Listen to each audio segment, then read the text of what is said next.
안녕하십니까. 동부지부 송은관입니다. 설군 개인택시는 택시와 관련된 모든 문제, 영업 잘하는 법, 차량 정비, 택시 정책, 조합 문제 등 택시 운행에 따르는 모든 것을 다룹니다. 계절이 여름으로 빠르게 질주하고 있습니다. 더위는 택시 승객이 많아지는 때이기도 하지만 아울러 에어컨 사용으로 밀폐된 차 내 환기가 중요한 시기이기도 합니다. 창을 약 1cm 정도 열고 다니면 환기도 되고 냉기도 유지할 수 있으며 졸음 예방에도 필수적입니다. 오늘 다룰 주제는 소나타 DH LPI 택시 출시에 관한 소식입니다. 제가 2016년 9월 12일 개인 택시를 시작하여 올 9월이면 만 7년이 되고 차량 연장을 해야 하는데 연장하여 계속 사용할 것인지 또 새 차를 뽑아 탈 것인지 고민을 하다가 요즘 전기차가 대세이지만 저는 택시로 가장 많이 사용하는 소나타 뉴라이저 계약을 지난 5월 16일 했습니다. 최근 전기차가 대세라 새로 택시를 하시는 분이나 대표차를 하시는 분이 87%가 전기차로 한다는 기사를 본 적이 있고 작년 신규 등록 택시 40%가 전기차라는 기사를 본 적이 있을 정도로 전기차가 대세인데 왜 가스차인가 하는 반문이 있을 것입니다만 아시다시피 전기차가 충전 등 의외로 많은 문제점과 안전성 등등이 고려된 선택입니다. 전기차 장단점과 관련해서 제가 2022년 3월에 아래와 같이 전기차 내연차 장단점에 대해 신청 분석한 자료가 나오자마자 크게 실망한 많은 당첨자가 대거 당첨을 포기하고 내연차를 선택하는 바람에 예비 당첨자들이 행운 아닌 행운이 잇따르기도 했습니다. 아래는 전기차 내연차 5년 유지비 비교표입니다. 글씨가 작아 잘 안 보이지만 요약하면 아래와 같습니다. 이렇게 계산한 전체를 말씀드리면 보험료를 뺀 1년 평균 운영비가 내연기관차는 1112만 원인 반면 전기차는 1941만 원이고 위 충전시간 비용을 제외하더라도 전기차가 1221만 원으로 소나타보다 더 많이 들어가는 것으로 나옵니다. 이런 것을 두고 소위 앞으로 남고 뒤로 까진다고 말들 하죠. 전기차에 대한 자세한 장단점은 다음에 다루기로 하고 오늘은 10년 만에 나온 소나타 신형 DH LPI 택시가 언제 나올지 관심이 집중되고 있어 제가 여러 계통 다방면에 알아본 결과를 처음으로 공개합니다. 그동안 현대자동차가 단종한다던 소나타 후속 모델 풀체인지급 소나타 DH를 지난 3월 30일 4년 만에 발표하였고 4월 20일 가격 공개와 사전 예약 접수 시작 5월부터 가솔린과 LPI 렌트카는 출고하고 있지만 LPI 택시는 언제 나올 것인지 대표차를 앞둔 택시기사들의 관심이 집중되고 있습니다. DH는 현대차의 새로운 일자 눈썹 모양 앞모습이 인상적인데 현대차가 심리스 호라이즌 램프, 끊김이 없이 연결되는 수평형 램프 라고 부르는 이 디자인은 이제 모든 현대차의 얼굴입니다. 처음 볼 때 조금 색다르면서도 좀 저렴해 보이는 듯도 한데 현대차 브레인들이 엄청난 고민을 거친 얼굴이니 두고 볼 일입니다. DH LPI 택시가 언제 나올까요?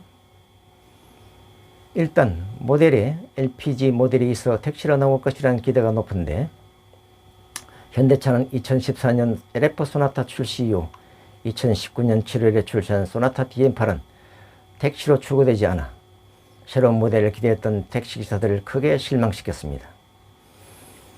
택시로 출시하지 않았던 이유는 황당하게도 서민차였던 소나타가 택시로 사용되면서 이미지가 저렴하게 되어 고급차 이미지로 변경을 시도하려고 출시를 안 한다는 것이었습니다.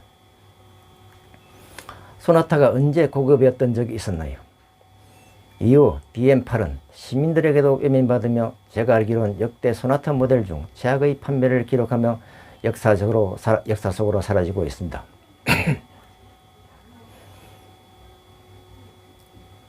중간에 DM8이 법인 택시에서 발견되어 현대차가 마음이 바뀌었나 한 적이 있는데 그것으로 끝이 났고 결과적으로는 고급차 시도도 실패.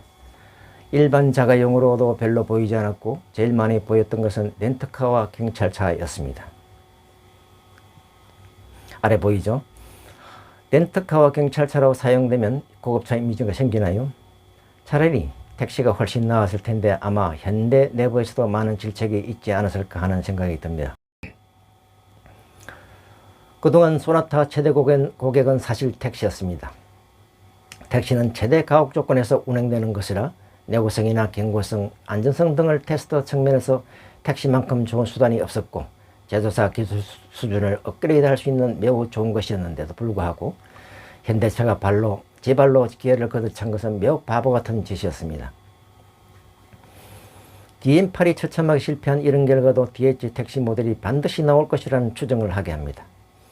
서민들의 눈높이가 그랜저로 바뀌면서 소나타는 단종 검토로 한동안 논란이 많았지만 택시업계와 관계기관들의 압력으로 이번에 나온 것이 DH입니다. 그런 DH가 택시로 안 나온다? 좀 말이 안 되죠. 즉 2014년 LF가 나온 후 거의 10년 만에 나오는 모델이고 지난 DL8이 택시를 외면하여 서대선 실패를 본 경험이 있는 현대차가 이번에도 외면하기는 위험이 너무 크고 이미 고급화 이미지 시도 실패로 더 이상 고집할 명분도 없는 점이 안 나올 수 없는 이유입니다. 그런데 왜 이리 뜸을 들일까요? 만약 이번에도 택시로 안 나오고 차기 모델이 4, 5년 후에 나오면 무려 LF 소나타가 15년이나 구형 모델로 거리를 달리는 모습이 현대차 이미지에도 좋지 않을 것이고 재반 여러 가지 점에서 결코 이익이 되지 않을 것입니다. 또 제가 유라이저로 계약할 때 영업맨이 DH가 나오면 조만간 유라이저는 단종될 수도 있어. 지금 계약이 나중에 DH로 출고될 수도 있다는 말을 한 점도 이미 택시 출시가 예정되어 있다는 것을 암시한다고 봅니다. 당초 출시가 올말 예정이었는데 내부 사정으로 6월초로 변경되었다는 말을 들었습니다. 무슨 고민이 있는 것일까요? 제가 보기엔 현대차의 선택지가 그리 많지 않아 보이고 아직 공식 발표를 안 하고 있는 다른 이유가 있어 보입니다. 유라이즈가 너무 오래되었고 가격 부담도 있지만 새 모델이면 가격을 올려도 별 거부감이 없는 점도 매력일 것입니다. DH LPI 택시 예상 가격을 알아봅니다.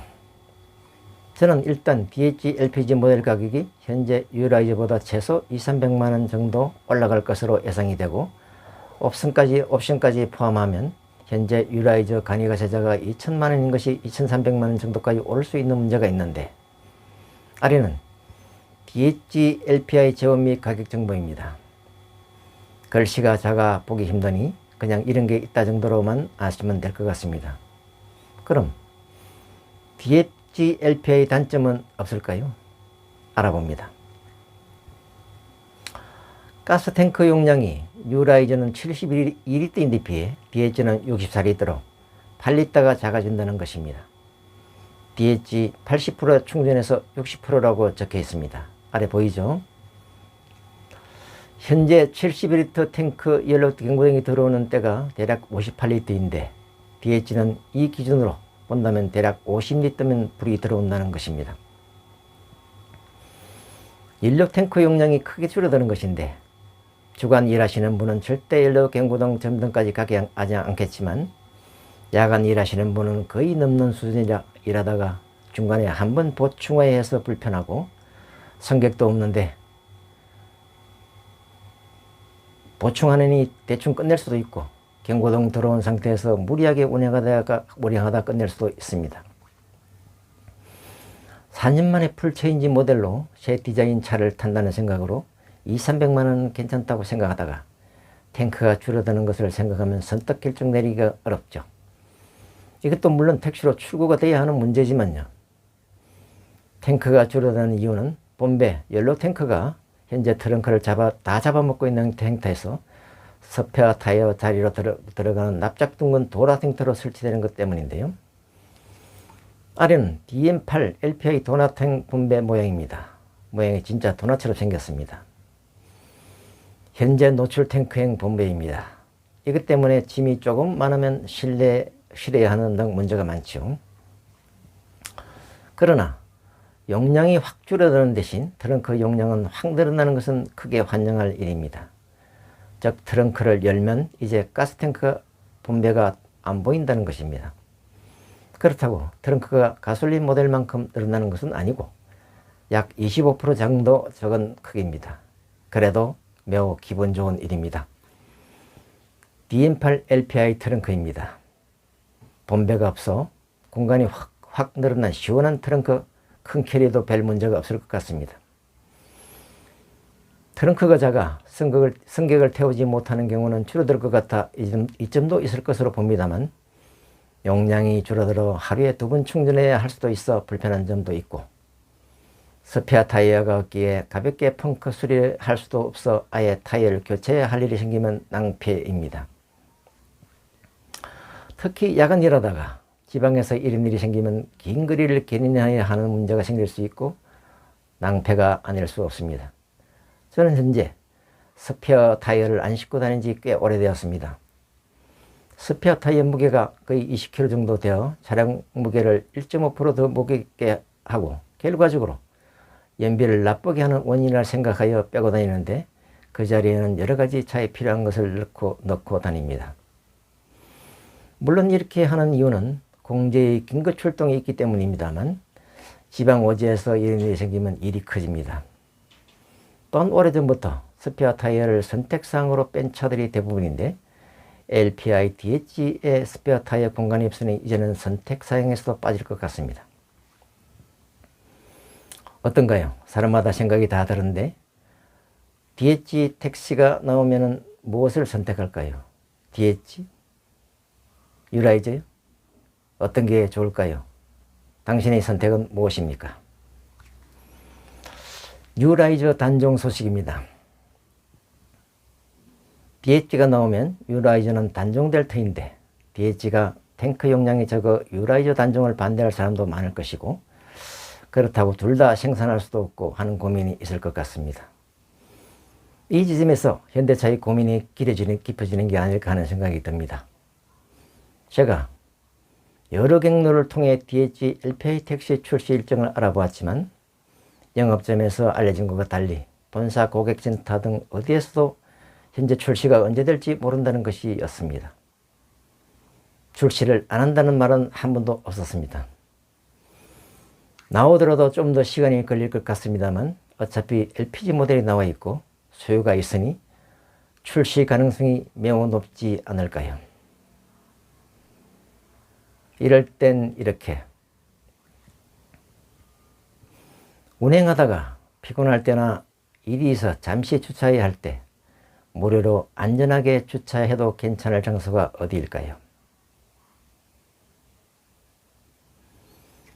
맞습니다. 바로 견인지역입니다. 견인지역이라는 간판이 있다면 이곳은 카메라가 없다는 말이니 단시간은 안전하다는 말입니다. 그래도 모르니 일단 주위에 카메라가 있는지 확인해야 하는 것은 필수입니다.